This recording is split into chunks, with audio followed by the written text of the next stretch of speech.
মুক্ত করা হয়। নবী আমাকে পাহারাদার বানিয়ে দিলেন। রাতের বেলা পাহারাদারি করতেছি, আতানি আতিন, একজন চোর রাতের বেলা আসছে। চোর আসার পর ফাজালা ইয়াহসু মিনাত তাআম, খাদ্যের গুদামের মধ্যে সদকাতুল ফিতরের খাদ্যের মধ্যে হাত দিছে। হাত দেওয়ার পর ফাআখাযতুহু ওয়া কুলতু লাহু ওয়াল্লাহি লা আরফা'আন্নাকা ইলা রাসূলিল্লাহি সাল্লাল্লাহু আলাইহি ওয়াসাল্লাম। চোরকে আমি ধরে ফেললাম। আমি তাকে বললাম, আল্লাহর কসম, আমি তোমাকে আল্লাহর নবীর কাছে উপস্থিত করব। চোর আমাকে দেখে বলে, আবু হুরায়রা ইন্নী মুহতাজ ওয়া লি ইয়ালুন ওয়া লি হাজাতুন শাদীদা। আবু হুরায়রা, আমি অভাবী মানুষ, আমার দায়িত্বে আমার পরিবার আছে, আমার ছোট ছোট সন্তান, আমার প্রচন্ড অভাব, অভাবের যন্ত্রণায় চুরি করতে আসছি, মেহেরবানি করে আমাকে ছেড়ে দাও। ওয়াদা করলাম, লা আউদু, আর আমি কখনো চুরি করতে আসব না। মায়া লাগছে, চোরের প্রতি মায়া হয়েছে, ছেড়ে দিয়েছে। পরের দিন সকালবেলা আবু হুরায়রা রাদিয়াল্লাহু তাআলা রাসূলুল্লাহ সাল্লাল্লাহু আলাইহি সাল্লামের কাছে গেলেন।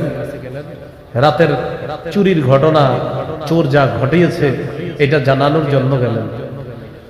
আবু হুরায়রা রাদিয়াল্লাহু তাআলা ঘটনা বলার আগেই নবীজি বলতেছেন, মা ফাআলা আসিরুকাল বারিহাতা ইয়া আবু হুরায়রা। নবীজি বললেন, আবু হুরায়রা, তোমার বন্দী, তোমার চোর তোমার সাথে গত রাত কি আচরণ করেছে, তোমার বন্দী তোমার সাথে কি করেছে তুমি বলো।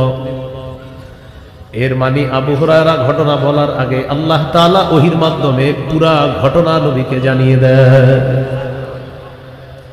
আবু হুরায়রা রাদিয়াল্লাহু তাআলা আনহু জবাব দিলেন, শাকা হাজাতান শাদীদাতান ওয়া ইয়ালা। ইয়া রাসূলুল্লাহ, চোর অভাব অনটন পেশ করেছে, তার দায়িত্বে নাকি তার পরিবার আছে, তার প্রচন্ড অভাব, অভাবের যন্ত্রণায় সে চুরি করতে আসছে, আমার মায়া লাগছে। ফারাহিমতুহু ফাখাল্লাইতু সাবিলা, তার প্রতি আমি দয়া করলাম, আমি তাকে ছেড়ে দিলাম। ওয়াদা করছে আর কখনো চুরি করতে আসবে না। নবীজি বললেন, কদ কাযাবাকা ওয়া ইন্নাহু সায়াউদ, চোর তোমাকে মিথ্যা কথা বলছে, চোর আবার আসবে, মিথ্যা বলছে, ও আসবে আবার। আবু হুরায়রা বলেন, ফাআরাফতু আন্নাহু সায়াউদু লিকাউলিন নবী সাল্লাল্লাহু আলাইহি ওয়াসাল্লাম ইন্নাহু সায়াউদ। আবু হুরায়রা রাদিয়াল্লাহু তাআলা আনহু বলেন, আমি নিশ্চিত হয়ে গেলাম চোর আবার আসবে, কারণ আল্লাহ নবী বলছে চোর আসবে, এর মানে নিশ্চিত চোর আবার আসবে। ফারাসাদতুহু, দ্বিতীয় রাতে আমি ওত পেতে বসে রইলাম। ওত পাতা কারে কয়? এমনি রয়েছেন, আসো আসো আজকে আসো, হ্যাঁ এভাবে আছেন, আসো আসো আজকে আসবা, ধরো। দ্বিতীয় রাতে চোর সাহেব চলে আসছে, ওই চোরই কালকে যে আসছে। আসার পর ফাজালা ইয়াহসু মিনাত তাআম, সদকাতুল ফিতরের মালের মধ্যে হাত দিছে। আবু হুরায়রা বলেন, চোরকে আমি আবার ধরলাম। ধরার পর গত রাত্রের চেয়ে চোর আজকের অভিনয়টা আরো সুন্দর করে করছে। গত রাত্রে যা বলছে আজকে আবার অভিনয়ের ধরন একটু পাল্টাই দিচ্ছে। চোর বলে, আবু হুরায়রা, ওয়াদা করেছিলাম আমি আর আসবো না, অভাবের যন্ত্রণায় গত রাতে এসেছিলাম, অভাবের কারণে আবার আজকে আসছি। আবু হুরায়রা, যদিও ওয়াদা করেছিলাম আমি ওয়াদা ভঙ্গ করেছি, বুঝতে পারো নাই কতটা অভাবে থাকলে আবার আসি। কি সুন্দর কথা, আমি খুব অভাবী, এই জন্য আমি আবার আসছি, তুমি আজকের মতো ছেড়ে দাও, আমি আর আসবো না। তো দ্বিতীয় রাতের অভিনয় গত রাতে একটু সুন্দর হয়েছে, আজকেও ছেড়ে দিচ্ছে। পরের দিন নবীজির কাছে গেছে। নবীজি বললেন, মা ফাআলা আসিরুকাল বারিহাতা ইয়া আবু হুরায়রা। আবু হুরায়রা, গত রাতে চোরের কি খবর?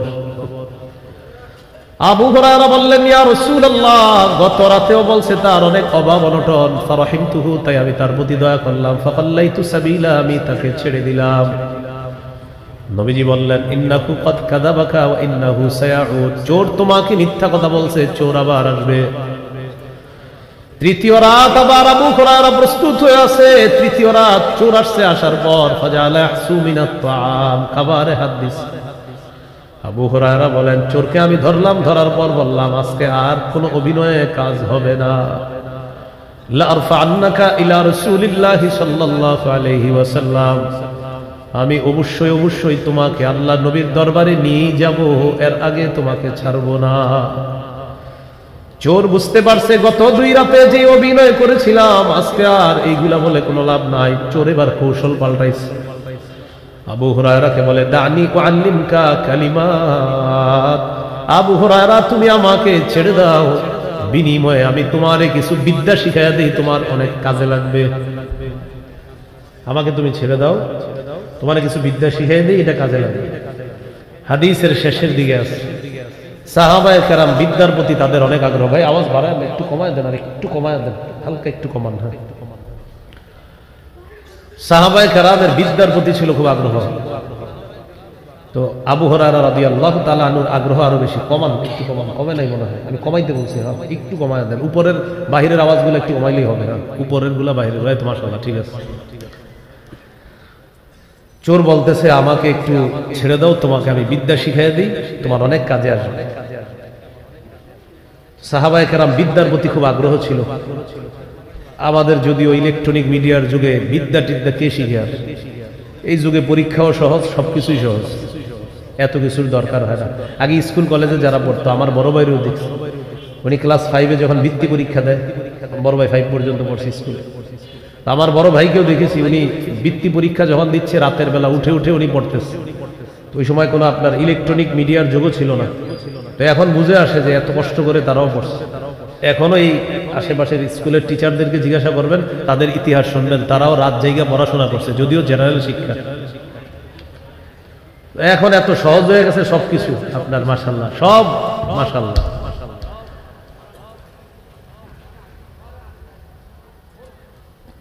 তুমি জিপিএ 5 পেয়েছো, ইংরেজিতে বলো তো। আচ্ছা, যাই হোক, সাহাবায়ে কেরামের বিদ্যার প্রতি খুব আগ্রহ, ইলমের প্রতি খুব আগ্রহ। এর মাঝে আবার আবু হুরায়রা, তার আগ্রহ যে কত বেশি এটা নবীজি নিজেই বলছেন। সুবহানাল্লাহ। সহিহ বুখারী 99 নম্বর হাদিস, 3য় রাতে আছে আমরা। ওই যে 3য় রাত চোর আসছে, মাথায় রেখেন, ওখানে আবার আসতেছে। সহিহ বুখারীর 99 নম্বর হাদিস। আবু হুরায়রা রাদিয়াল্লাহু তাআলা নবীজিকে প্রশ্ন করলেন, মান আসাদুন নাস বিশাফাআতিকা ইয়াউমাল কিয়ামাতি ইয়া রাসূলুল্লাহ, ইয়া রাসূলুল্লাহ, কিয়ামতের ময়দানে আপনার সুপারিশের মাধ্যমে কোন মানুষটা সবচেয়ে সৌভাগ্যবান হবে আপনার কাছে জানতে চাই। নবীজি বললেন, আবু হুরায়রা, আমি জানতাম তোমার আগে এই প্রশ্ন আমাকে কেউ করবে না। লিমা রাআইতুকা মিন হিরসিকা আলাল ইলম, ইলমের প্রতি তোমার যে আগ্রহ আবু হুরায়রা, এত পরিমাণ আগ্রহ থাকার কারণে এই জাতীয় প্রশ্ন তোমার মাথায় আসাই সম্ভব, কারণ ইলমের প্রতি তোমার আগ্রহ অনেক বেশি। কে বলতেছে? নবীজি। আসাদুন নাস বিশাফাআতি ইয়াউমাল কিয়ামাতি মান ক্বালা লা ইলাহা ইল্লাল্লাহ খালিসাম মিন কিবালি নাফসি, যে ব্যক্তি এই বিশ্বাস নিয়ে মারা যাবে, অন্তর থেকে বলবে আল্লাহ ছাড়া কোনো ইলাহ নাই, কিয়ামতের ময়দানে আমার সুপারিশের মাধ্যমে এই মানুষটা সবচাইতে সৌভাগ্যবান বান্দা হয়ে যাবে। আবু হুরায়রা, তোমার ইলমের প্রতি অনেক আগ্রহ, এটা নবী বলতেছে। শুরুর দিকে কিন্তু ওনার এত মেধা ছিল না। আবু হুরায়রা রাদিয়াল্লাহু তাআলা আনহু বেশি মেধা ছিল না। ইসলাম গ্রহণ করার পর নবীজিরে পাইছে মাত্র আপনার 3 বছর। এই 3 বছর বা কম বেশি হবে, এত পরিমাণ বিদ্যা অর্জন করছে মাশাআল্লাহ। 5000-এরও বেশি হাদিস আবু হুরায়রা রাদিয়াল্লাহু তাআলা বর্ণনা করছে। ওই যুগেই সাহাবায়ে কেরাম জিজ্ঞাসা করছে, আবু হুরায়রা, তুমি এত হাদিস কিভাবে বলো, বলো তো।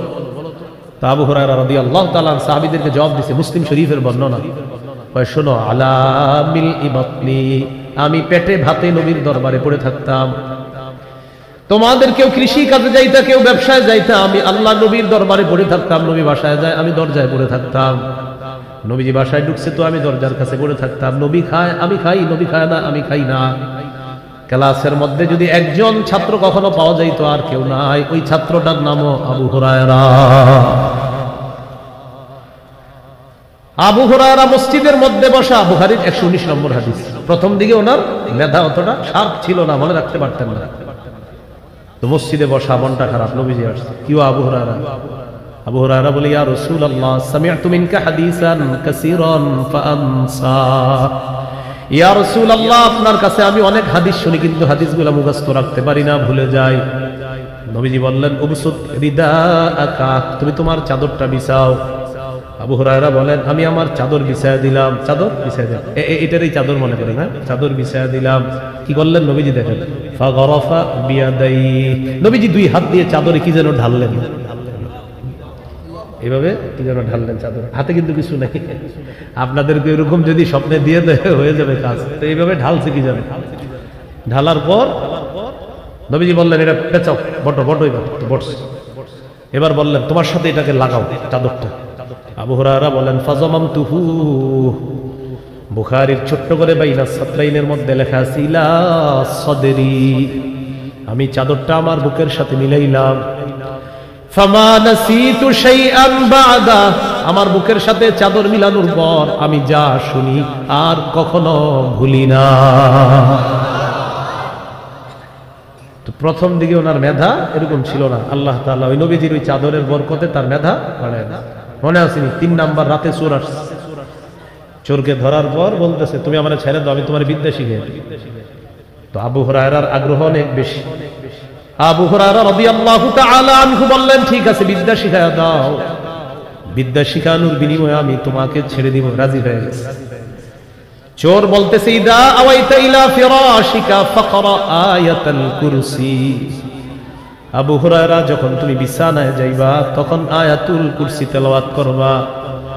ফাইন্নাহু লা ইয়াজালা আলাইকা মিনাল্লাহি হাফিজুন ওয়া লা ইয়াকরাবান্নাকা শাইতানুন হাত্তা তুসবিহা, আয়াতুল কুরসি পড়ে যদি তুমি ঘুমাও সারা রাত একজন ফেরেশতা আল্লাহর পক্ষ থেকে তোমাকে পাহারাদারি করবে, সকাল পর্যন্ত শয়তান তোমার কাছেও আসতে পারবে না। এই কথা বলার পর আবু হুরায়রা চোরকে ছেড়ে দিছে, কারণ বিদ্যা শিখাইছে। পরের দিন আল্লাহ নবীর কাছে গেলেন, যাওয়ার পর আল্লাহ নবী বললেন মা ফাআলা আসিরুকাল বারিহাতা ইয়া আবু হুরায়রা, আবু হুরায়রা গত রাত তোমার বন্দির কি খবর? আবু হুরায়রা জবাব দেয় ইয়া রাসূলুল্লাহ, গত রাত আমি দৃঢ় প্রতিজ্ঞাবদ্ধ ছিলাম চোরকে যে কোনো মূল্যে আপনার কাছে আনবো, হুজুর আমারে কয় বিদ্যা শিখাইয়া দিবে, বিদ্যার লোকটা আর সামলাইতে পারি নাই, এই জন্য শর্ত দিছে বিদ্যা শিখাবে, আমি ছেড়ে দিব। সত্যি সত্যি একটা বিদ্যা শিখানোর কারণে আমি তাকে ছেড়ে দিয়েছি। নবীজি বললেন কি বিদ্যা? আবু হুরায়রা বলেন চোর আমাকে বলছে আমি যখন বিছানায় যাব, যাওয়ার পর যেন আয়াতুল কুরসি তেলাওয়াত করি, এই আমল করে যদি আমি ঘুমাই সারা রাত একজন ফেরেশতা নাকি আমাকে পাহারাদারি করবে। শুধু তাই নয়, সকাল পর্যন্ত শয়তান নাকি আমার কাছেও আসতে পারবে না। এই কথা বলার পর নবীজি বললেন কদ সাদাকাকা, গত রাত চোর তোমাকে যা বলছে সত্য কথা।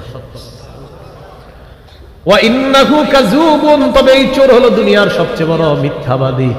তবে কালকের কথাটা তোমারে বলছে সত্য, চিপায় বইরা বাঁচার জন্য সত্য কথা বলছে, কিন্তু সে বড় মিথ্যাবাদী।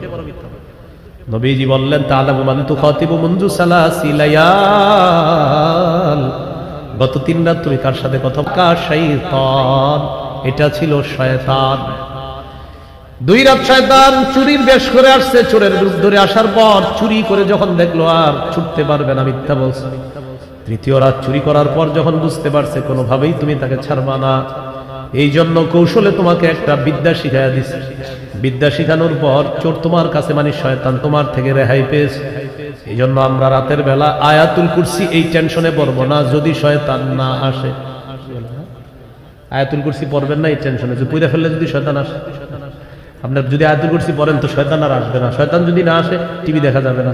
কারণ ইবলিস আইসা খোঁচায় যে আর বাকি আছে, এখন 1টা বাজে মাত্র, রাত বড় আছে, শীতকালে সেই 5টার পরে যাবার। ঢাকা মিরপুরে এখন 5:30-এ যাবার, আমি যেখানে থাকি এদিকে হয়তো 30-35 হবে, কমবে 40। আচ্ছা, তো এরকম হলো আপনার জামাতের নিয়ম। তো ইবলিস আপনারে বুঝাবে এত রাত আছে, আরেকটু দেখো টেলিভিশন, আরেকটু দেখো। তো এই জন্য রাতে আয়াতুল কুরসি যদি পড়েন তাহলে তো ইবলিস আসবে না। এই টেনশনে অনেকে আয়াতুল কুরসি পড়ে না, পড়ে ফেললেই তো ইবলিস আসবে না। আর ইবলিস না আসলে আপনারে খোঁজাবে না। ফেসবুকটা আরেকটু দেখো, 3টা পর্যন্ত চালাইলে কি সমস্যা? আর দেশ নিয়ে যদি ইয়াং জেনারেশন তোমরা না ভাবো তো ভাববে কে বলো? এরকম আপনারে বুঝাবে। বুঝানোর পর কি করে জানেন? 4টা বাজারে স্ট্যাটাস দেয়, স্ট্যাটাস দিয়ে আলেমদেরকে ইসলামের রূপরেখা শিখায় যে ওলামায়ে কেরাম যদি এই পদ্ধতিতে চলতে পারে তাহলে আগামীতে ইসলাম কায়েম করা সম্ভব। ডিয়ার ফ্রেন্ডস, আজকের মতো গুড নাইট, এটা বলে সি ইউ টুমরো, আগামীকাল তোমাদের সাথে আবার দেখা হবে, বাস গুড নাইট। উনি ঘুমায় গেল।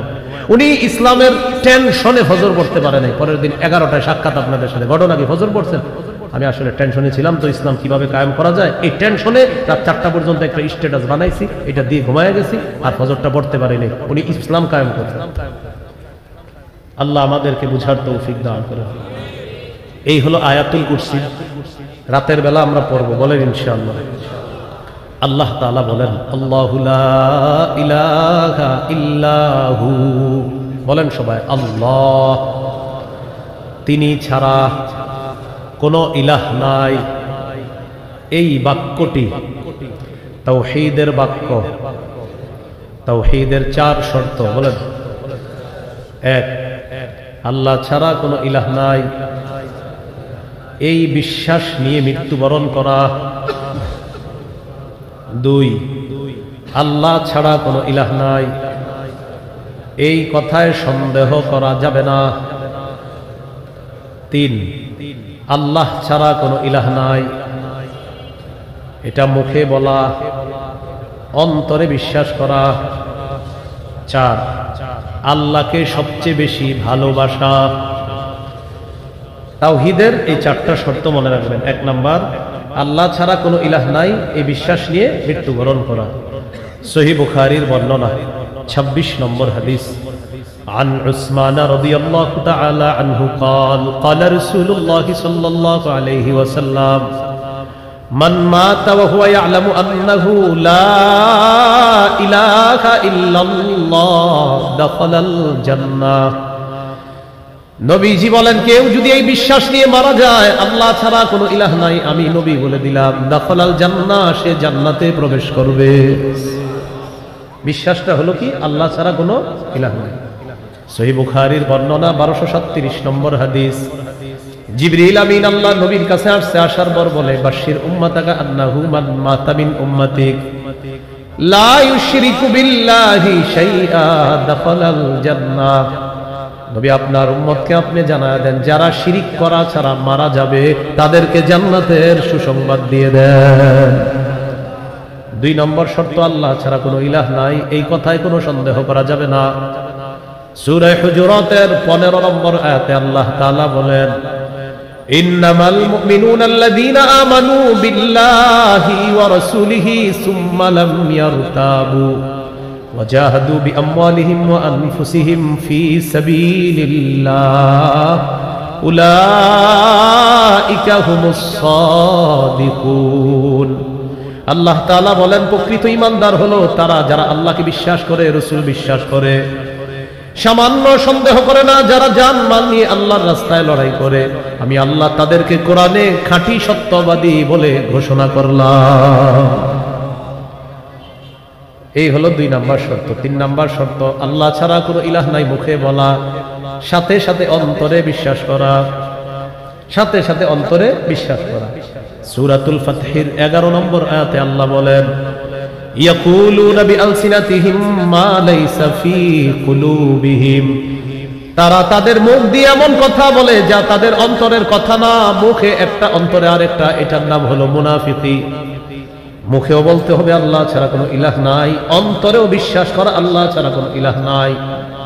অন্তরের বিশ্বাস যদি সরিষার দানা পরিমাণও খাঁটি হয়, নবীজি বলেন, এই বান্দা কোনো অপরাধের কারণে জাহান্নামের সাজা ভোগ করা যদি লাগে, জাহান্নামের সাজা ভোগ করার পর একদিন জাহান্নাম থেকে বের হয়ে আল্লাহর জান্নাতের মেহমান হয়ে যাবে। বুখারীর 44 নম্বর হাদিস।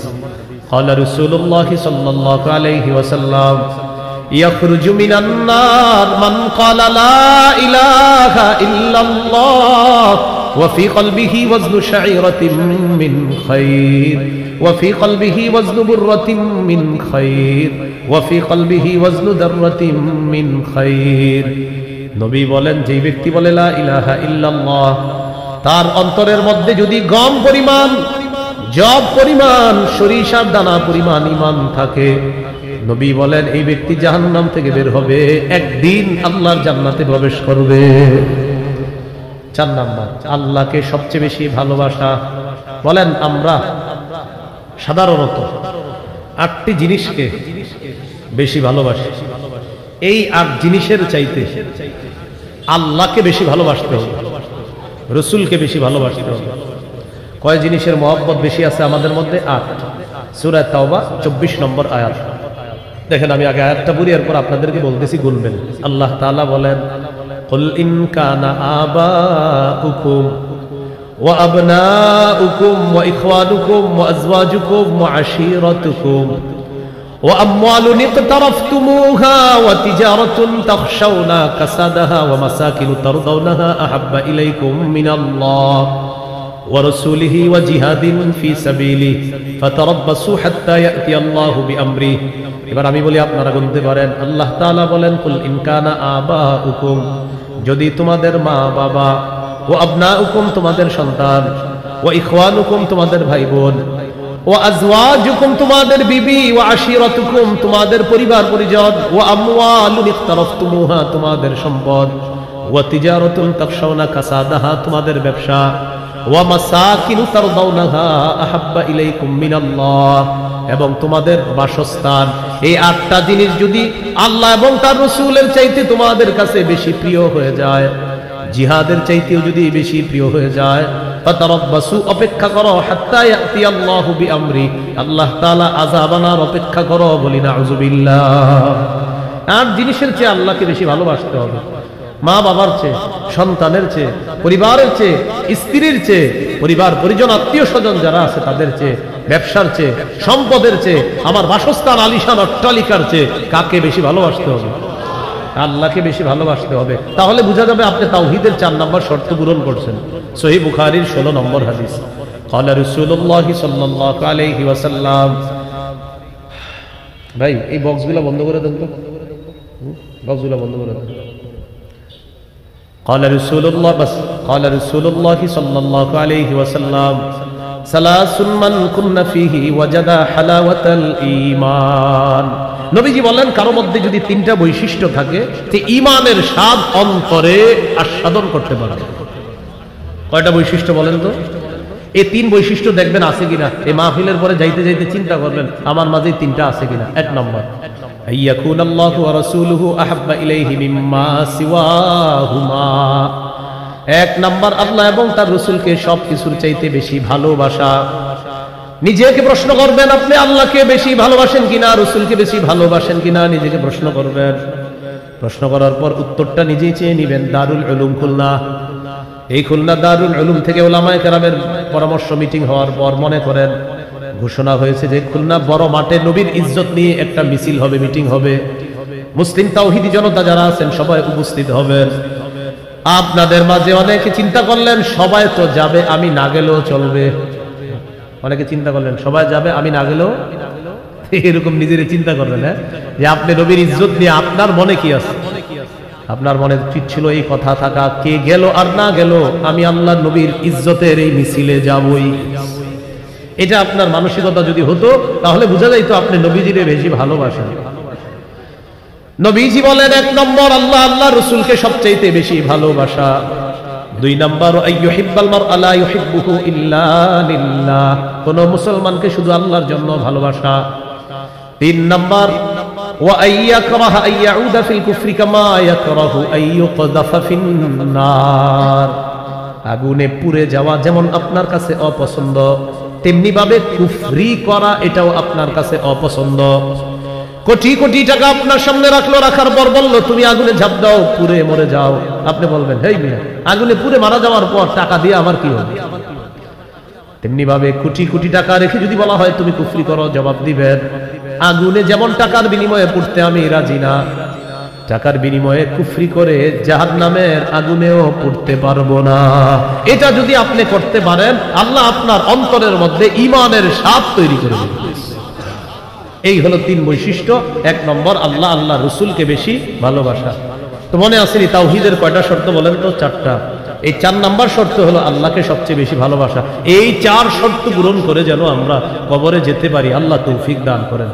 এই হলো আল্লাহু লা ইলাহা ইল্লাহু। এরপরে আল্লাহ তাআলা বলেন আল হাইয়ুল কাইয়্যুম, বলেন তিনি চিরঞ্জীব, তিনি চির প্রতিষ্ঠিত।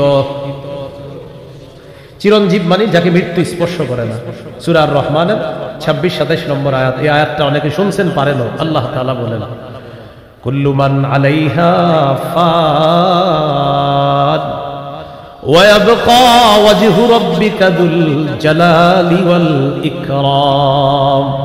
সব ধ্বংস হয়ে যাবে, তোমার মহামহিম সম্মানের রব শুধু আল্লাহ থাকবেন, আর সবকিছু ধ্বংস হয়ে যাবে। তাহলে বলেন তো, সবকিছুকে মৃত্যু ধ্বংস স্পর্শ করবে, যাকে মৃত্যু স্পর্শ করবে না তিনি চিরঞ্জীব, তিনি কে? এরপরে আল্লাহ বলেন আল কাইয়ুম, তিনি চির প্রতিষ্ঠিত। এই মাদ্রাসার কোথাও দেখবেন লেখা আছে এই মাদ্রাসাটা প্রতিষ্ঠিত অমুক সালে, চির প্রতিষ্ঠিত লেখা নাই, লেখা আছে প্রতিষ্ঠিত।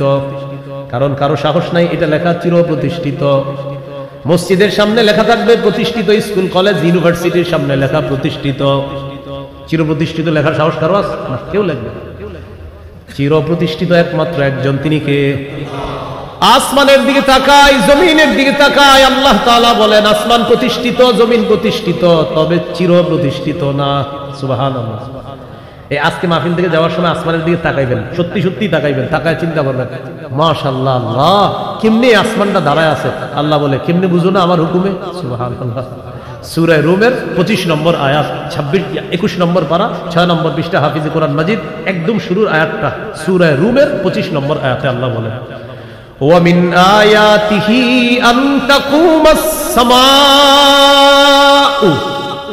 وَالْأَرْضُ بِأَمْرِهِ। আল্লাহ তাআলা বলেন আল্লাহ নিদর্শনাবলীর মধ্যে এটা একটা নিদর্শন, আসমান দাঁড়িয়ে আছে, প্রতিষ্ঠিত আছে আল্লাহর হুকুমে, জমিন প্রতিষ্ঠিত আছে আল্লাহর হুকুমে। আজকে বাসায় যাওয়ার সময় আসমানের দিকে তাকাইবেন আর চিন্তা করবেন খুঁটি ছাড়া আসমান এইভাবে প্রতিষ্ঠিত আছে কিভাবে? আল্লাহ তাআলা বলেন আমার হুকুমে প্রতিষ্ঠিত আছে। জাননি কেন রাখলাম ওয়াজআলনাস সামাআ সাকফাম মাহফুজা। তোমরা মানুষ দুনিয়াতে থাকবা, এই তোমাদেরকে সুরক্ষা করার জন্য আমি আল্লাহ আসমানকে ছাদ হিসাবে করে দিলাম। সুরক্ষিত ছাদ, বলেন কি ছাদ? সুরক্ষিত ছাদ। তো এটা হলো 1 নম্বর কাজ করবেন আজকে ইনশাআল্লাহ। আজকেই করবেন এটা, যাওয়ার সময় জমিনের দিকে তাকাইবেন, তাকানোর পর চিন্তা করবেন জমিন কিভাবে প্রতিষ্ঠিত আছে। আল্লাহ তাআলা বলেন বুঝো না কিভাবে আছে, আমার হুকুমে জমিনটা প্রতিষ্ঠিত আছে। এবার আপনি চিন্তায় আনবেন জমিন তো হেলে দুলে পড়ে যাওয়ার কথা, জমিনের নিচে পানি আর পানি, পানির উপরে আমরা ভাসমান থাকার কথা, জমিন এদিক সেদিক নড়ার কথা। আপনারা এই জায়গায় স্থির বসে আছেন, আমিও স্থির বসা, এই চেয়ারটাও স্থির বসে আছে। আল্লাহ তাআলা বলেন ওয়াজআলনাল জিবালা আওতাদা, আমি জমিনের উপর মজবুত পাহাড় বসায় দিলাম, পেরেক হিসাবে বসায় দিলাম। এই পেরেক হিসাবে পাহাড় বসিয়ে দিয়ে জমিনের নড়াচড়া বন্ধ করে এই জমিন তোমাদের জন্য বসবাসের উপযোগী করে দিলাম। তাহলে বলেন তো জমিন প্রতিষ্ঠিত, আসমানও প্রতিষ্ঠিত কার হুকুমে? জমিন চিরপ্রতিষ্ঠিত, আসমান চিরপ্রতিষ্ঠিত না, মাদ্রাসাটা চিরপ্রতিষ্ঠিত না, চিরপ্রতিষ্ঠিত একজন। এই তো বলেন কে? এটাই আল কাইয়ুম। এবার আমার সাথে মহব্বতের সাথে সবাই পড়বেন, বলেন ইয়া হাইয়ু ইয়া কাইয়ুম, ইয়া হাইয়ু ইয়া কাইয়ুম। এটা বুদ্ধি শিখেন। আপনি পেরেশানিতে আছেন, মেয়েটার বিয়ে হচ্ছে না, চেষ্টা চালাইতেছেন 2-3 বছর, অনেক ঘটক ধরতেছেন। আপনি ইদানিং কিছু ঋণ হয়ে গেছেন, পরিশোধ হচ্ছে না, আগের মতো বরকত হচ্ছে না। আপনার মাছের ঘের আছে, এদিকে মাশাআল্লাহ মানুষের মাছের ঘের আছে, মনে হয় অনেকের মাছের খামার বা প্রজেক্ট আছে। তো আগে যে পরিমাণ লাভবান হইতেন বছরে, এই লাভটা আগের মতো আসতেছে না, আসতেছে কিন্তু কেমন যেন একটু ডাউন মনে হচ্ছে। মসজিদে গিয়ে বসবেন, অথবা বাসায় এক পাশে আপনার একটা রুম আছে, ওই রুমের মধ্যে আপনার বিবি কেউ নাই, পরিবারের কেউ নাই, সবাই অন্য পাশে ঘুমাইতেছে, আপনি চুপে চুপে ওই রুমটার মধ্যে গিয়ে বসছেন। সামনে শীতকাল, প্রচন্ড শীতের সময় চাদরটা মুড়ি দিয়ে বসে রয়েছেন। কথার কথা মসজিদে বসলেন মাগরিবের পরে, এটা একটা কথার কথা, মাগরিব হতে হবে জরুরি না, মাগরিবের পরে বসে আছে। ইমাম সাহেব নামাজ পড়ায় চলে গেছে, মুয়াজ্জিন খাদেম কেউ নাই, মুসল্লি ইমাম সাহেব কেউ নাই, মাদ্রাসার ছাত্র উস্তাদরাও যার যার পড়াশোনায় ব্যস্ত। আপনি মসজিদের এক কোনায় বসে দেখতেছেন আশেপাশে আর কেউ নাই। কিছুক্ষণ আপনি আল্লাহরে বলতে থাকেন ইয়া হাইয়ু ইয়া কাইয়ুম, ইয়া হাইয়ু ইয়া কাইয়ুম। এইভাবে বলার পরে বাংলায় আপনি বলবেন ও চিরঞ্জীব রব আল্লাহ, ও চির প্রতিষ্ঠিত রব আল্লাহ। আপনার নবী বলেছেন এই 2টা নাম হলো আপনার ইসমে আযম, হাইয়ুন কাইয়ুম, এই 2টা নাম হলো আপনার ইসমে আযম। ইযা দুইয়া বিহিমা আজাবা। নবীজি বলেন আল হাইয়ুল কাইয়ুম, এই দুই নাম হলো আল্লাহর ইসমে আযম। এই দুই নাম নিয়ে যদি কেউ দোয়া করে, সাথে সাথে তার দোয়া আল্লাহ কবুল করে নেয়। মাবুদ আপনার নবী বলছে এই দুই নাম নিয়ে দোয়া করার জন্য। আল্লাহ, আমি বাংলাদেশের একজন বাঙালি মুসলমান, লম্বা সময় মাবুদ বললাম ইয়া হাইয়্যু ইয়া কাইয়্যুম, মাবুদ গো মেহেরবানি করে আমার এই পেরেশানির মধ্যে আমি আছি। আল্লাহ, আপনার নবী বলছে এই দুই নামের বরকতে আপনার কাছে দোয়া করলে আপনি দোয়া কবুল করে নেন। মেহেরবানি করে আমাকে এই পেরেশানি থেকে আপনি উদ্ধার করে দেন। নবীজি বলেন ইয়াকিনের সাথে যদি এই দোয়া কেউ করতে পারে, এই দুই নামের বরকতে আল্লাহ তাআলা তার দোয়া কবুল করবেন। মনে থাকবেন ইনশাআল্লাহ। ইয়া হাইয়্যু ইয়া কাইয়্যুম, এটা বাসায় গিয়ে আমরা বিবিরেও বলবেন, মেয়েটারে শিখিয়ে দিবেন, ছেলে মেয়ে সবাইরে শিখিয়ে দিবেন। আল্লাহ তৌফিক দান করেন। এরপর আল্লাহ বলেন লা তাখুযুহু সিনাতু ওয়ালা নাওম, আল্লাহ তাআলাকে তন্দ্রা স্পর্শ করে না, নিদ্রা স্পর্শ করে না। ইবনে মাজার বর্ণনা, আল্লাহ নবী বলেন ইন্নাল্লাহা লা ইয়ানামু ওয়া লা ইয়ানবাগি লাহু আইয়ানামা। আমার সাথে একটু বলেন, বলেন নিশ্চয়ই আল্লাহ তাআলা ঘুমান না। ঘুমানো আল্লাহর জন্য শোভা পায় না। নবীজি বলেন নিশ্চয়ই আল্লাহ ঘুমান না, ঘুমানো আল্লাহর জন্য শোভা পায় না। এই জন্যই তো আমাদের রব তিনি আল্লাহ সুবহানাহু, তিনি ঘুমান না, ঘুমানো তার জন্য শোভা পায় না। এই হলো লা তাখুযুহু সিনাতু ওয়ালা নাওম। এরপরে আল্লাহ বলেন লাহু মা ফিস সামাওয়াতি ওয়া মা ফিল আরদ, লাহু তার জন্যই, মা ফিস সামাওয়াতি ওয়া মা ফিল আরদ, আসমান জমিনের যা কিছু আছে সব কিছুই তার। বলেন তো আসমান কার, জমিন কার? আসমান জমিনের মাঝে এই সৃষ্টি আছি আমরা, আমরা কার? বুঝে শুনে বলবেন আসমান কার, জমিন কার? আসমান জমিনের মাঝে যা আছে সবকিছু কার? সৃষ্টিকার। তাহলে সৃষ্টি কিভাবে চলবে, এই হুকুম হবে কার? আলা লাহুল খালকু ওয়াল আমর, আল্লাহ তাআলা বলেন সৃষ্টি যার, হুকুম চলবে তার। এই জন্য আজকে থেকে 2 রাকাত অতিরিক্ত নফল নামাজ পড়বেন, পড়ার পর 3টা দোয়া করবেন। কয় দোয়া? হ্যাঁ আমার সাথে করেন, বলেন আল্লাহ। আল্লাহ কি নফল নামাজ পড়িন কিন্তু অতিরিক্ত, ফরজ নামাজই পড়ি না, আবার নফল লাগি। যেটা বললাম না, আস্তে আস্তে বলছি কিন্তু কেউ শুনে নেই। মানে সব ঠিক রেখে অতিরিক্ত 2 রাকাত নফল করবেন। পড়ার পর 1 নাম্বার দোয়া করবেন, বলেন আল্লাহ। জোরে বলেন। কিয়ামতের আগে বাংলাদেশে আর কখনো কোন নারী প্রধান যেন না হয়। কি প্রধান যেন না হয়? এবার আপনারা আমারে জিজ্ঞাসা করেন কেন? জোরে জিজ্ঞাসা করেন, আরো জোরে। নবীজি জবাব দেয়, ক্বালা রাসূলুল্লাহ সাল্লাল্লাহু আলাইহি ওয়াসাল্লাম লা ইউফলিহা কওমুন ওয়াল্লাউ আমরাহুম ইমরাআতান। বুখারীর বর্ণনা, আল্লাহ নবী বলেন ওই জাতি কিছুতেই সফল হবে না যেই জাতি তাদের নেতৃত্বে কোন নারীকে প্রধান বানায় দেয়। এই জাতি কখনোই সফল হবে না। আমি আপনি বুঝিয়া না বুঝিয়া এখনো যদি মাথায় রাখি যে আমাদের কোন প্রধান কোন নারী হবে, আল্লাহর কসম কোটি কোটি পৃষ্ঠার মধ্যে লিখে রাখেন কখনোই আমরা সফল হব না। আমার নবীর কথা একদম সত্যি কথা। এটা হলো 1 নম্বর দোয়া।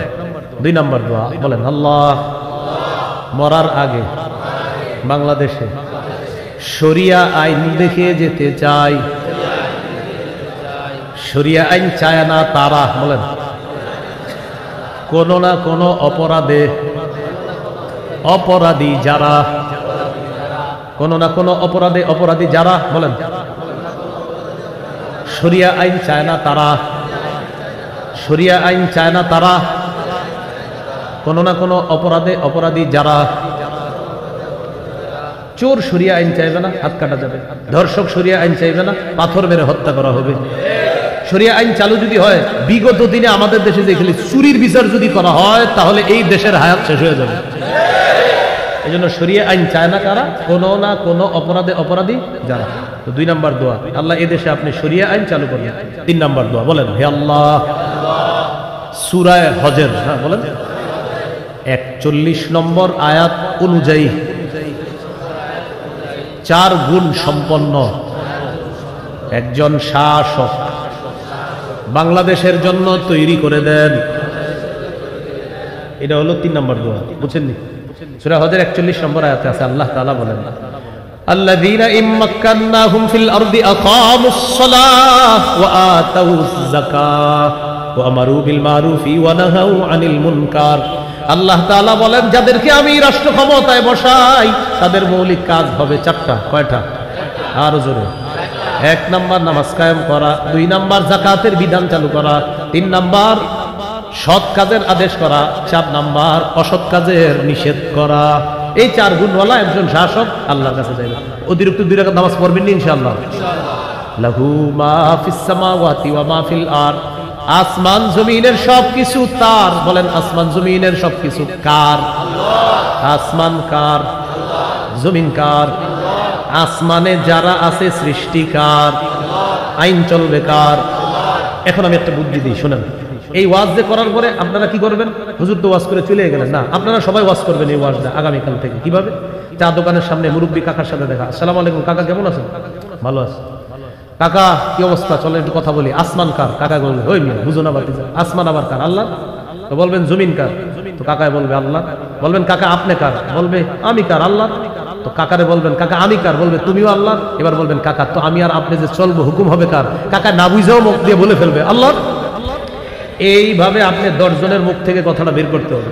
এরে বুঝাইতে হবে আপনি যে যেই পার্টি করে তার কাছে কাছে পার্সোনাল গিয়ে প্রত্যেকে ওয়াজ করবেন যে ভাই শোনেন, আসমান কার? তো বলবে আল্লাহ। জমিন কার? আল্লাহ। গাছপালা পাহাড় পর্বত কার? বলবে আল্লাহ। আচ্ছা ভাই সৃষ্টিকার? বলবে আল্লাহ। আচ্ছা বলেন তো আপনি কার? বলবে আমিও আল্লাহ। তো আমি কার? বলবে তুমিও আল্লাহ। আচ্ছা বলেন তো আমি আপনি যে দুনিয়াতে চলবো হুকুমটা হবে কার? বলবে বুঝো না কার? আল্লাহ। এ কিন্তু না বুঝেও করে ফেলছে। এইভাবে প্রত্যেকের মুখ দিয়ে কথাগুলা বের করার, সত্যি বলছি অনেক বড় কাজ হবে এগুলা মুখ দিয়ে বের করার। আল্লাহ আমাদের সকলকে এরকম পার্সোনাল ওয়াজ হওয়ার তৌফিক দান করেন।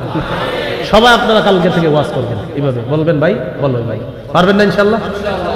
এই হলো লাহু মা ফিস সামাওয়াতি ওয়া মা ফিল আরদ। এরপর আল্লাহ বলেন মান যাল্লাযী ইয়াশফাউ ইনদাহু ইল্লা বিইজনি। ধমক, কে আছে এমন আল্লাহর হুকুম ছাড়া আল্লাহর কাছে সুপারিশ করতে পারে? কে আছে?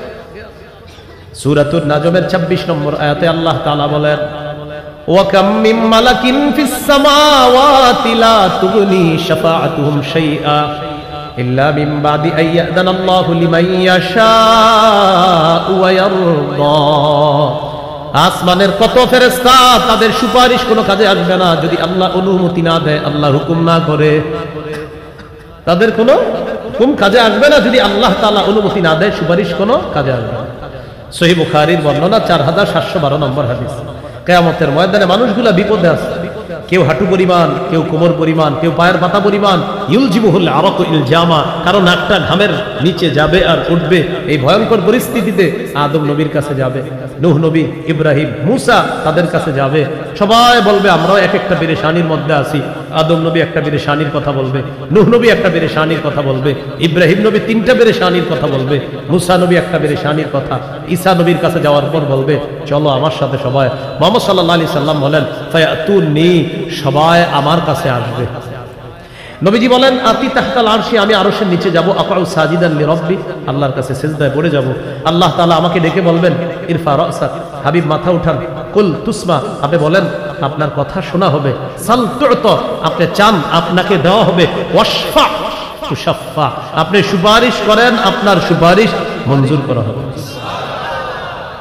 নবীজি বলবেন আল্লাহ আপনি বিচার ব্যবস্থা শুরু করেন। এখন বলেন তো নবীজি সুপারিশটা শুরু করবে কার হুকুমে? মান যাল্লাযী ইয়াশফাউ ইনদাহু ইল্লা বিইজনি, কে আছে এমন আল্লাহর অনুমতি ছাড়া আল্লাহর কাছে সুপারিশ করবে? ইয়ালামু মা বাইনা আইদিহিম ওয়া মা খালফাহুম, তাদের আগে পিছনে যা কিছু আছে সব জানেন কে? আমাদের সামনে পিছনে আগে পরে যত কিছু আছে সব কে জানেন? আল্লাহ তাআলা জানেন। কোন খারাপ জিনিসের দিকে যখন দৃষ্টি দেন এটাও আল্লাহ দেখে। আপনি যদি চোরাই দৃষ্টি দেন, চোখের কোণা দিয়ে খারাপ জিনিস দেখেন, আল্লাহ বলে ইয়ালামু খাইনাতাল আইন ওয়া মা তুখফিস সুদূর, বান্দা তুমি যে চোখ চুরি করে কি দেখো কোণা দিয়ে, এটাও কিন্তু আমি আল্লাহ জানি। আর মনে মনে উল্টা পাল্টা কল্পনা করো, এটাও জানি। আল্লাহ আমাদেরকে হেফাজত করে। এরপর আল্লাহ বলেন ওয়ালা ইউহিতুনা বিশাইইম মিন ইলমিহি ইল্লা বিমা শাআ, আল্লাহর অনুমতি ছাড়া আল্লাহর কাছে সুপারিশ করবে? সুপারিশ করবে কার হুকুমে? মান যাল্লাযী ইয়াশফাউ ইনদাহু ইল্লা বিইজনি, কে আছে এমন আল্লাহর অনুমতি ছাড়া আল্লাহর কাছে সুপারিশ করবে? ইয়ালামু মা বাইনা আইদিহিম ওয়া মা খালফাহুম, তাদের আগে পিছনে যা কিছু আছে সব জানেন কে? আমাদের সামনে পিছনে আগে পরে যত কিছু আছে সব কে জানেন? আল্লাহ বলে ইয়ালামু খাইনাতাল আইন ওয়া মা তুখফিস সুদূর, বান্দা তুমি যে চোখ চুরি করে কি দেখো কোণা দিয়ে, এটাও কিন্তু আমি আল্লাহ জানি। আর মনে মনে উল্টা পাল্টা কল্পনা করো, এটাও জানি। আল্লাহ আমাদেরকে হেফাজত করে। এরপর আল্লাহ বলেন ওয়ালা তারা আল্লাহর এলেম ধারণ করতে পারে না, তবে আল্লাহ যতটুকু চায় ততটুকুই ধারণ করতে পারে। সহিহ বুখারীর 122 নম্বর হাদিস, মুসা নবীর সাথে খজিরের সাক্ষাৎ। খজির, আচ্ছা খিজির যেটা বলেন, খিজির আপনারা খিজির বলছেন তো, খিজিরই ঠিক আছে। জালালাইনে আছে খিজির, বুখারীতে আছে খজির। খজির খিজির উভয়টা বিশুদ্ধ। আমার খজির বলতে ভালো লাগে, যেন আমি খজির বলি, আপনারা খিজিরই বলেন, সমস্যা নেই। মুসা আলাইহিস সালাতু ওয়াস সালামের সাথে খজিরের সাথে সাক্ষাৎ। মুসা নবী বললেন, হাল আত্তাবিউকা আলা আন তুআল্লিমানি মিম্মা উল্লিমতা রুশদা। আচ্ছা, আল্লাহ আপনাকে যে বিদ্যা দিয়েছে, এই বিদ্যা অনুসরণ করার জন্য আমি কি আপনার পিছনে পিছনে আসতে পারি? আমাকে একটু বিদ্যা শিখাইবেন? খজির বললেন, না, পারেন না। ইন্নাকা লান তাসতাতিআ মাইয়া সাবরা, আপনি আমার সাথে ধৈর্য ধরতে পারবেন না। মুসা নবী বললেন, কেন? একটু মন দিয়ে শুনেন, গুরুত্বপূর্ণ কথা। খজির বলতেছে, ইন্নী আলা ইলমিন মিন ইলমিল্লাহ আল্লামানিহি লা তা'লামুহু আনতা ওয়া আনতা আলা ইলমিন মিন ইলমিল্লাহ আল্লামাকাহু লা আ'লামুহু আনা। আপনাকে আল্লাহ একটা বিদ্যা শিক্ষা দিয়েছে, এই বিদ্যাটা আমার জানা নাই, আর আমারে আল্লাহ একটা বিদ্যা শিখাইছে, এটা আপনার জানা নাই।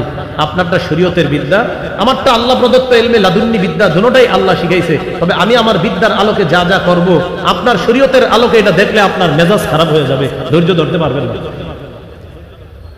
এই জায়গায় একটু শোনেন, এই জায়গায় আবার অনেকে কি করে জানেন, এই জায়গাটা দিয়ে অনেকে এই যুগে দলিল দিতে চায়, নামাজ না পড়া, রোজা না রাখা, দলিল দেয়। কেউ কাকা নামাজ পড়েন না কেন, রোজা রাখেন না, নবীর আর খজিরের দলিল দেয় নাই সে। তো যাই হোক, খজির আর মুসা নবী কথা বলতেছে, দুইজন নদীর পাড় দিয়ে চলতেছে, নৌকায় উঠবে। ফাহামালুহুমা বিলা নাউলিন, নৌকায় উঠাইছে, নৌকার মাঝি ভাড়া ছাড়াই উঠাইছে দুজন। খজিরকে চিনে ফেলছে মাঝি। এখন হলো মূল আলোচনাটা শুনেন, যে জায়গাটা বলার জন্য আমি এই হাদিসটি শোনাইতেছি। একটা চড়ুই পাখি আসছে, আইসা নৌকায় বসছে। বসার পর চড়ুই পাখির ঠোঁটটা সমুদ্রের মধ্যে ভিজাইছে, নাকারা নাকরাতান আও নাকরাতাইন, একবার অথবা দুইবার। আপনারা একটু বলেন তো, চড়ুই পাখির ঠোঁটের মধ্যে আধা কেজি, 1 কেজি বা পুনে 1 পা বা 1 পা পানি আসছে, কতটুকু? মাশাআল্লাহ, 1 ফোঁটা, এরকমই হবে। খজির মুসা নবীকে বললেন, মুসা, আমার এলেম আর আপনার এলেম, আল্লাহর এলেমের মোকাবেলায় চড়ুই পাখির ঠোঁটের ওই 1 ফোঁটা পানি আর আমার আপনার এলেমের কাছে আল্লাহর এলেম হলো গোটা মহাসমুদ্র। তাহলে নবীর বিদ্যা যদি আল্লাহর বিদ্যার কাছে হয় ফোঁটা, আপনারা এই যুগে যে বলেন, হুজুর আপনি যে কি একজন ছিটা, ওটা তো ছিল ফোঁটা, এই যুগে হবে ছিটা। এই জন্য কোরআন হাদিসের বিদ্যা শিখলে কখনো শুকরিয়া আদায় করবেন, বেশি বেশি অহংকার করা যাবে না। একটা সূরা শিখলে 100 বার শুকরিয়া আদায় করবেন যে আল্লাহর কত মহান, আল্লাহর কালাম আমারে আল্লাহ শিখাইছে। আপনার ছেলে যদি 1 পারা মুখস্থ করে, বেশি বেশি শুকরিয়া আদায় করবেন, আর নামাজ পড়বেন, আল্লাহ আপনি কত মহান, আমার মতো একটা রিক্সা চালকের ছেলেকে আপনি কোরআন শিখাইছেন 1 পারা, আমার মতো একটা দরিদ্র মানুষ, কৃষক মানুষের ছেলেকে আপনি তার সিনায় কোরআন দিয়েছেন, আল্লাহ এইভাবে শুকরিয়া আদায় করবেন। তাহলে বলেন আমার সাথে, কোরআন হাদিসের বিদ্যা বলেন শুকরিয়ার বিষয়, অহংকারের বিষয় না। তাহলে কোরআন হাদিসের বিদ্যা আমাদেরকে যেন অহংকারী না বানায়, আমাদের যেন শুকর গুজার বানায়। আল্লাহ কথাগুলো মনে রাখার তৌফিক দান করেন। তাহলে অহংকার কি দিয়ে করবো? আছেই তো ছিটা ফোঁটা। এই জন্য অহংকারের কিছু নাই, শুকরিয়া আদায় করার বিষয়। ওয়ালা ইউহিতুনা বিশাইইন মিন ইলমি ইল্লা বিমা শা, তারা আল্লাহর ইলম ধারণ করতে পারে না ততটুকু পারে যতটুকু আল্লাহ তাআলা চায়। ওয়াসিআ কুরসিয়্যুহুস সামাওয়াতি ওয়াল আরদ, আসমান জমিন বেষ্টন করে আছে, আল্লাহর কুরসিটা পুরো আসমান জমিন বেষ্টন করে আছে। ওয়ালা ইয়াউদুহু হিফযুহুমা, আসমান জমিন সংরক্ষণে আল্লাহকে ব্যাক পেতে হয় না, আল্লাহর কোনো কষ্ট হয় না, কোনো ক্লান্তি হয় না আল্লাহ তাআলার। ওয়া হুয়াল আলী, তিনি সুউচ্চ সুমহান, আল আযীম, তিনি চিরমহান। আল্লাহ তাআলা সবচেয়ে ঊর্ধ্বে, আল্লাহ তাআলা মহান। আয়াতুল কুরসির এই আমলগুলা, আয়াতুল কুরসির এই শিক্ষা, তাওহীদের 4 শর্ত, এলেম, এটা শুকরিয়া আদায় করার বিষয়, গৌরবের আর অহংকার করার বিষয় না। এই বিষয়গুলো আমরা মাথায় রেখে প্রত্যেক দিন যেন 5 ওয়াক্ত নামাজের পর ঘুমের আগে আয়াতুল কুরসির আমলটা আমরা করতে পারি, আর তাওহীদের 4টি শর্ত পূরণ করে যেন কবরে যেতে পারি। আল্লাহ তাআলা তৌফিক দান করেন। এই আয়াতের মধ্যে সবচেয়ে মহামর্যাদাপূর্ণ আয়াত কোনটি তোমার কাছে মনে হয়? তিনি জবাব দিলেন, আল্লাহু ওয়া রাসূলুহু আ'লাম। এই বিষয়টি আল্লাহ এবং তার নবী ভালো জানেন। সুম্মা ক্বালা রাসূলুল্লাহ সাল্লাল্লাহু আলাইহি ওয়াসাল্লাম, আবাল মুনদিরি আইয়ু আয়াতিন মাকা মিন কিতাবিল্লাহি আ'যাম। ও আবুল মুনজির, উবাই ইবনে কাব, তোমার কাছে আল্লাহর কোরআনের সবচেয়ে মহামর্যাদাপূর্ণ আয়াত কোনটি? সাহাবী এবার সাহস করে জবাব দিলেন, আল্লাহু লা ইলাহা ইল্লা হুয়াল হাইয়ুল কাইয়্যুম। ইয়া রাসূলুল্লাহ, আমার কাছে মনে হয় আয়াতুল কুরসি হলো কোরআনের সবচেয়ে মহামর্যাদাপূর্ণ আয়াত। ফাদরাবা রাসূলুল্লাহ সাল্লাল্লাহু আলাইহি ওয়াসাল্লাম ফি সাদরি সুম্মা ক্বালা লিয়াহমিলাকা আবাল মুনযির আল ইলমু। নবীজি আমার বুকের মধ্যে এইভাবে চাপড়ায় দিলেন, বললেন, শাবাশ শাবাশ আবুল মুনযির উবাই ইবনে কাব, তুমি সঠিক কথা বলেছ। কোরআনের সবচেয়ে মহামর্যাদাপূর্ণ আয়াত হলো আয়াতুল কুরসি। সুম্মা ক্বালা রাসূলুল্লাহ সাল্লাল্লাহু আলাইহি ওয়াসাল্লাম লিয়াহমিলাকা আবাল মুনযির আল ইলম। সর্বশেষ নবীজি দোয়া করলেন, ও উবাই ইবনে কাব, তুমি যেই বিদ্যার, যে জ্ঞানের আলোকে বললা আয়াতুল কুরসি কোরআনের সবচেয়ে মহামর্যাদাপূর্ণ আয়াত, তোমার জ্ঞান সঠিক জ্ঞান, তোমার জ্ঞান যেন তোমার জন্য আনন্দদায়ক হয়, তোমার জ্ঞানে যেন আল্লাহ ভরপুর বরকত দান করেন। আয়াতুল কুরসি কোরআনের সমস্ত আয়াতের সর্দার, লিডার। তিরমিজির হাদিস 2878 নম্বর হাদিস। এই হাদিসের বর্ণনাকারী আবু হুরায়রা রাদিয়াল্লাহু তাআলা তিনি বলেন, عن أبي هريرة رضي الله تعالى عنه قال قال رسول الله صلى الله عليه وسلم لكل شيء سنام وإن سنام القرآن سورة البقرة فيها آية هي سيدة آي القرآن هي آية الكرسي। রাসূলুল্লাহ সাল্লাল্লাহু আলাইহি ওয়াসাল্লাম বলেন, প্রত্যেকটা জিনিসের সর্বোচ্চ একটা চূড়া আছে, শাখা আছে। পবিত্র কোরআনের সর্বোচ্চ শাখা হলো সূরাতুল বাকারা। সূরা বাকারায় একটি আয়াত আছে, এই আয়াত হলো কোরআনের সমস্ত আয়াতের লিডার, সর্দার, নেতা। নবী বলেন এই আয়াতটি হলো আয়াতুল কুরসি। আয়াতুল কুরসি কোরআনের সব আয়াতের সর্দার। হাদিসের একটা কিতাব আছে নাম মাজমাউজ জাওয়ায়েদ। এই কিতাবের 6 নম্বর খণ্ড 324 নম্বর পৃষ্ঠা। قال رسول الله صلى الله عليه وسلم والذي نفسي بيده إن لها لسانا وشفتين تقدس الملك عند ساق العرش। নবীজি বলেন, আল্লাহর কসম, আয়াতুল কুরসির একটা জিহ্বা আছে, দুইটা ঠোঁট আছে। এই জিহ্বা আর ঠোঁট দিয়ে আল্লাহর আরশের কাছে আয়াতুল কুরসি সদা সর্বদা আল্লাহর পুত পবিত্রতা বর্ণনা করছে। প্রত্যেক ফরজ নামাজের পর সবাই আয়াতুল কুরসি পড়ব, বলেন ইনশাআল্লাহ। আজকে আসার পরে যারা যারা পড়েন নাই পড়ে নেবেন ইনশাআল্লাহ। বুলুগুল মারাম হাদিসের কিতাব 97 নম্বর হাদিস। قال رسول الله صلى الله عليه وسلم من قرأ آية الكرسي دبر كل صلاة مكتوبة لم يمنعه من دخول الجنة إلا الموت।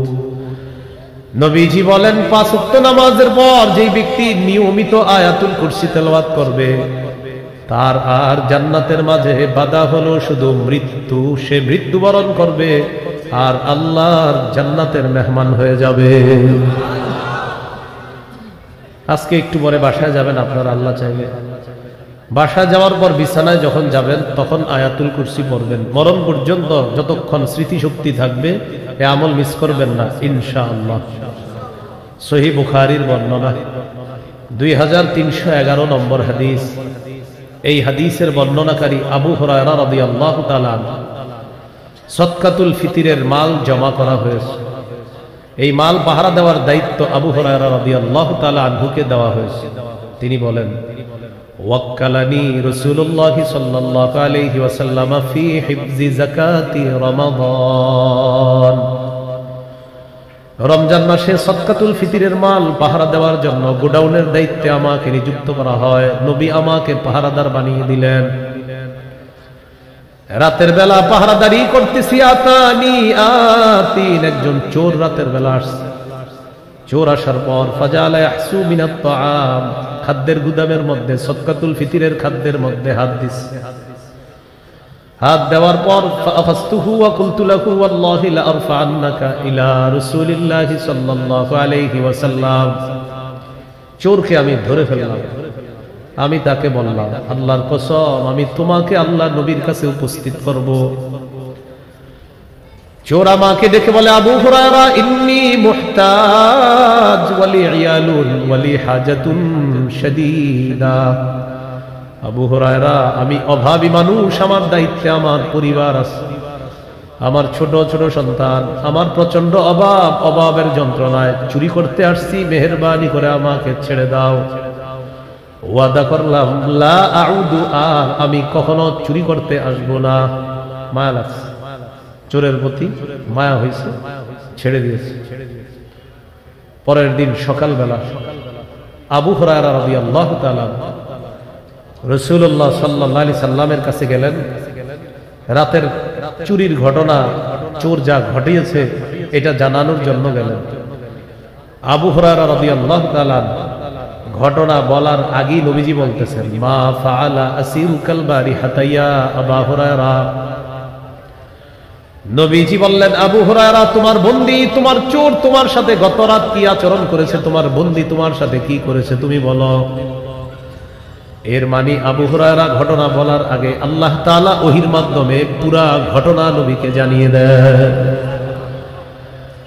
আবু হুরায়রা রাদিয়াল্লাহু তাআলা আনহু জবাব দিলেন শাকা হাজাতান শাদীদাতান ওয়া ইয়ালা। ইয়া রাসূলুল্লাহ চোর অভাব অনটন পেশ করেছে, তার দায়িত্বে নাকি তার পরিবার আছে, তার প্রচন্ড অভাব, অভাবের যন্ত্রণায় সে চুরি করতে আসছে, আমার মায়া লাগছে। ফারাহিমতুহু ফাখাল্লাইতু সাবিলা, তার প্রতি আমি দয়া করলাম, আমি তাকে ছেড়ে দিলাম। ওয়াদা করছে আর কখনো চুরি করতে আসবে না। নবীজি বললেন কদ কাযাবাকা ওয়া ইন্নাহু সায়াউদ, চোর তোমাকে মিথ্যা কথা বলছে, চোর আবার আসবে, মিথ্যা বলছে, ও আসবে আবার। আবু হুরায়রা বলেন ফাআরাফতু আন্নাহু সায়াউদু লিকাউলিন নবী সাল্লাল্লাহু আলাইহি ওয়াসাল্লাম ইন্নাহু সায়াউদ। আবু হুরায়রা রাদিয়াল্লাহু তাআলা আনহু বলেন আমি নিশ্চিত হয়ে গেলাম চোর আবার আসবে, কারণ আল্লাহ নবী বলছে চোর আসবে, এর মানে নিশ্চিত চোর আবার আসবে। ফারাসাতুহু, দ্বিতীয় রাতে আমি ওত পেতে বসে রইলাম। ওত পাতা কারে কয়? এমনি রইছেন, আসো আসো আজকে আসো, হ্যাঁ এভাবে আছেন, আসো আসো আজকে আসবা, ধরো। দ্বিতীয় রাতে চোর সাহেব চলে আসছে, ওই চোরই